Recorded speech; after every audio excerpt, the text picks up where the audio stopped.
Bonjour les amis, j'espère que vous allez bien. On se retrouve aujourd'hui dans une nouvelle vidéo avec le même chapitre de la dernière vidéo, translation à vecteur, mais avec la deuxième partie. Premier paragraphe, addition de vecteurs. Commençons par la construction. Deux vecteurs U et V étant donnés. Pour construire le vecteur somme du vecteur U et du vecteur V, notez vecteur U plus vecteur V. On choisit d'abord un point A, puis on construit le point B dans la translation du vecteur U, c'est-à-dire que les deux vecteurs U et AB sont égaux. Ils ont même direction, même sens et même longueur. Le choix du point A est quelconque. J'ai glissé ou translaté le vecteur U de façon à ce que son sommet devienne le point A. B, c'est l'extrémité du vecteur translaté. Deuxième étape, on construit le point C dans la translation du vecteur V. Je glisse le vecteur V, son sommet devient le point B et son extrémité, c'est le point C. Le vecteur BC, c'est le vecteur translaté. Le vecteur somme, c'est le vecteur dont son sommet, c'est le sommet du vecteur AB et pour extrémité, l'extrémité du vecteur BC. C'est le vecteur AC. On a le vecteur AB plus le vecteur BC est égal au vecteur AC, puisque le vecteur AB est égal au vecteur U et le vecteur BC est égal au vecteur V. Donc, le vecteur AC est égal au vecteur U plus vecteur V. Cette égalité est toujours valable pour tout point A, B, C quelconque. C'est ce qu'on appelle la relation de Schall. Elle dit que pour tout point A, B, C quelconque, vecteur AB plus vecteur BC est égal au vecteur AC. L'extrémité du premier vecteur est le sommet du deuxième vecteur. On considère le parallélogramme ABCD. Les deux vecteurs en vert et le vecteur en rouge. Leur sommet, c'est le point A. En plus, les côtés AB et AD sont consécutifs. Le côté AC, c'est une diagonale. Propriété. Si ABCD est un parallélogramme, alors le vecteur AC est égal au vecteur AB plus le vecteur AD. En effet, les deux vecteurs AD et BC sont égaux puisque le quadrilatère ABCD est un parallélogramme. La propriété précédente nous dit que le vecteur AC est égal au vecteur AB plus le vecteur BC, puisque l'extrémité de ce vecteur, c'est le sommet de ce vecteur. Il nous reste le vecteur AC, c'est la relation de Schall. Donc, à l'aide de la première égalité, je peux remplacer BC, le vecteur BC, ici, par le vecteur AD. J'obtiens vecteur AC est égal à vecteur AB plus vecteur AD. C'est ce qu'il fallait démontrer. On considère le parallélogramme EFGH. Là aussi, les deux vecteurs en vert et le vecteur en rouge ont le même sommet E. Propriété. Avec EG la diagonale du parallélogramme EFGH, si le vecteur EG est égal au vecteur EF plus vecteur EH, alors le quadrilatère EFGH est un parallélogramme. C'est la propriété réciproque. En effet, on a par hypothèse vecteur EG est égal au vecteur EF plus vecteur EH. De plus, d'après la relation de Schall, le vecteur EG est égal au vecteur EF plus vecteur FG. D'après les deux égalités, on a vecteur EG ici et ici. Donc, vecteur EF plus vecteur EH est égal à vecteur EF plus vecteur FG.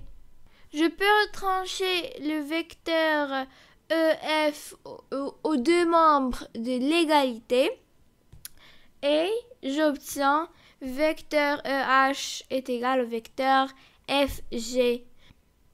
Donc, le quadrilatère EHGF est un parallélogramme. C'est ce qu'il fallait démontrer. Nouveau paragraphe, multiplication d'un vecteur par un réel. Effectivement, on peut multiplier un vecteur par un réel ou bien un réel par un vecteur. Définition. Soit un vecteur U non nul, soit K un nombre réel, soit A et B deux points tels que vecteur AB est égal au vecteur U. On appelle produit du vecteur U par le nombre K. Le vecteur noté K, vecteur U, tel que si K est positif, alors le vecteur KU a même direction que le vecteur U. Même sens que U, la longueur du vecteur KU, c'est K fois la longueur du vecteur U. Et on sait que la longueur de U, c'est AB. Donc, la longueur du vecteur KU, c'est K fois AB. Par contre, si K est négatif, le vecteur KU a encore la même direction que le vecteur U. Par contre, le sens est le sens contraire à celui du vecteur U.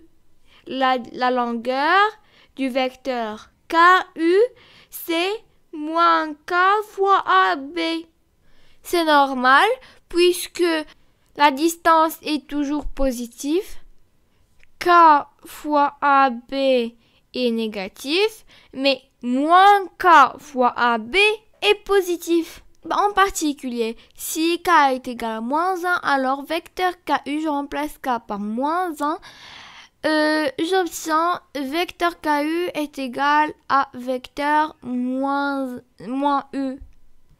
Il a la même direction que le vecteur U, mais bien sûr, le sens contraire au vecteur U, il a la même longueur que le vecteur U. C'est aussi la même longueur que le vecteur AB. C'est moins K fois AB, c'est moins AB, c'est AB. Le vecteur moins U, c'est l'opposé du vecteur U. Le vecteur U, c'est vecteur AB. Le vecteur moins U, c'est le vecteur BA. Donc, vecteur AB est égal à moins vecteur BA. Autre cas particulier, si vecteur U est égal à vecteur 0, E c'est le vecteur nul, alors pour tout réel K, K fois vecteur U, c'est K fois vecteur 0, c'est vecteur 0. Troisième cas particulier, si k est égal à 0, alors le vecteur k fois vecteur u, c'est 0 fois vecteur u, c'est vecteur 0. Avant de passer aux propriétés vectorielles, je vais donner un exemple de vecteur nul. Comme exemple de vecteur nul, le vecteur AA ou le vecteur BB. On a vecteur AA est égal à vecteur BB est égal à vecteur 0. Propriété. Quels que soient les nombres réels A et B et quels que soient les vecteurs U et V non nuls, le réel A multiplié par le vecteur U plus le réel B multiplié par le vecteur U, ce n'est autre que A plus B, parenthèse, multiplié par le vecteur U. Ça nous rappelle de la distributivité, mais entre réel et vecteur. Exemple, le réel 2 multiplié par le vecteur U plus le réel 3 multiplié par le même vecteur U est égal à Je remplace A par 2 et B par 3. Donc ça est égal à 2 plus 3, parenthèse, fois le vecteur U. Et 2 plus 3, ce n'est autre que 5. Donc c'est 5 fois vecteur U. Deuxième propriété. Si maintenant je fais le réel A fois, parenthèse, réel B fois vecteur U, le résultat c'est le produit des réels fois le vecteur U. C'est donc A fois B parenthèse fois le vecteur U. Exemple, 3 parenthèse 5 fois vecteur U. Ici je vais remplacer A par 3 et B par 5. Donc c'est égal à parenthèse, produit des réels 3 fois 5, multiplié par le vecteur U. 3 fois 5, c'est 15. Donc on obtient 15 fois le vecteur U. Troisième propriété, le réel A fois la somme des deux vecteurs U et V, ce n'est autre que le réel A fois le vecteur U et le même réel A fois le vecteur V. Donc c'est égal à A, le réel A fois le vecteur U plus le réel A fois le vecteur V. Là aussi, ça ressemble à la distributivité. Je distribue le réel aux deux vecteurs. Donc je vais juste lire l'exemple, il est facile. Le réel 3 parenthèse fois U, le vecteur U plus le vecteur V est égal à le réel 3 fois le vecteur U plus le réel 3 fois le vecteur V. Nouveau paragraphe, collinéarité. Définition. Deux vecteurs non nuls et U et V sont collinéaires s'il existe un réel K non nul tel que vecteur U est égal à K fois vecteur V. Automatiquement, on sait que les deux vecteurs U et V ont la même direction.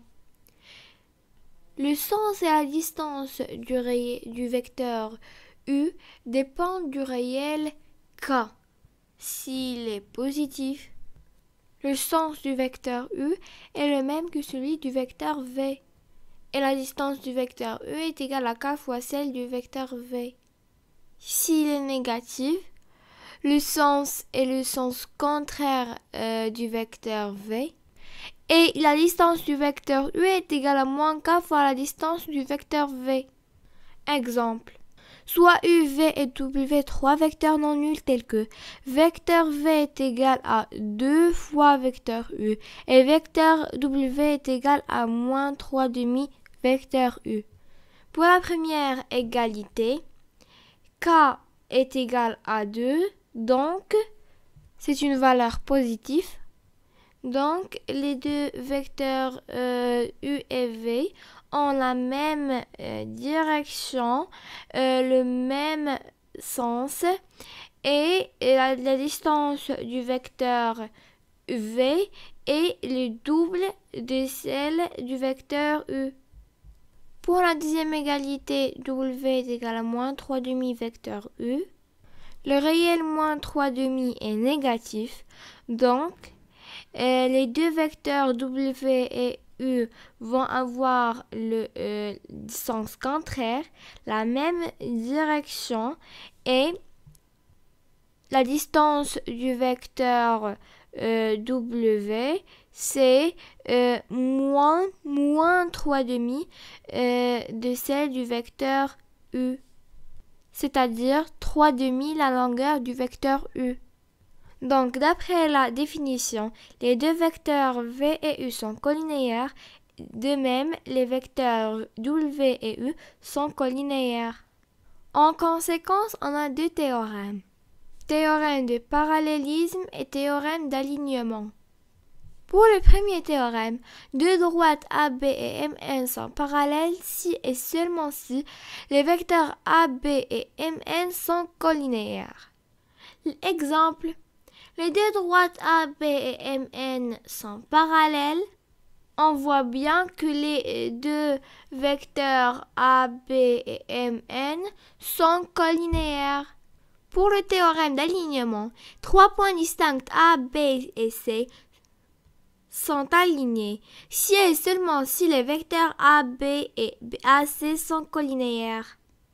Les trois points A, B et C sont alignés, donc les droites AB et AC sont parallèles. En fait, ils sont confondus, mais ils sont aussi parallèles. D'après le premier théorème, les deux vecteurs AB et AC sont collinéaires. Notre vidéo touche à sa fin. J'espère que vous l'avez aimée.